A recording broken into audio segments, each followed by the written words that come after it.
मला खूप उत्साह आहे इथे सरांना भेटायचा. की आमचा नेता कसा असावा, तर देवेंद्र फडणवीस जी त्यांच्यासारखा असावा. Especially after the huge win that he has in Maharashtra during the BMC elections. Devendra Fadnavis sir त्यांच्याबद्दल सांगावं तेवढं कमीच आहे, कारण की आमच्यासारख्या सुशिक्षित पिढीतल्या तरुणांना, मुलांना त्यांच्यासारखा नेत्याची गरज वाटते राजकारणामध्ये. प्रगती झाली आहे मुंबईची, इन जनरल महाराष्ट्राची पण, कारण की बाहेर पण जाऊन गेलो तर आम्ही रस्ते सुधारले आहेत. लोक तिकडे त्यांचं स्टँडर्ड ऑफ लिव्हिंग वाढलेलं आहे. मुंबईमध्ये पण कोस्टल रोडपासून ते सगळी जी हाय रायझेस वाढत चालले आहेत, लोकांचं स्टँडर्ड ऑफ लिव्हिंग वाढत चाललं आहे. I am from Mumbai, so I can see what kind of development Mumbai needs, and in the coming years I think he is going to bring about a very promising change, financial capital of India.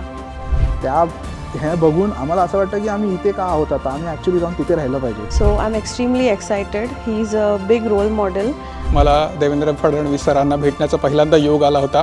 तेव्हा आमची भेट सगळ्या स्वित्झर्लंडवासियांबरोबर फार छोटीशी भेट झाली होती, आणि तेव्हा त्यांनी आम्हाला वचन दिलं होतं की पुढच्या वेळेस जेव्हा मी येईन तेव्हा मी तुम्हाला खूप छान वेळ देईन आणि एक मोठा कार्यक्रम आयोजित करेन, आणि आज त्यांनी त्यांचा शब्द खरा केला आहे.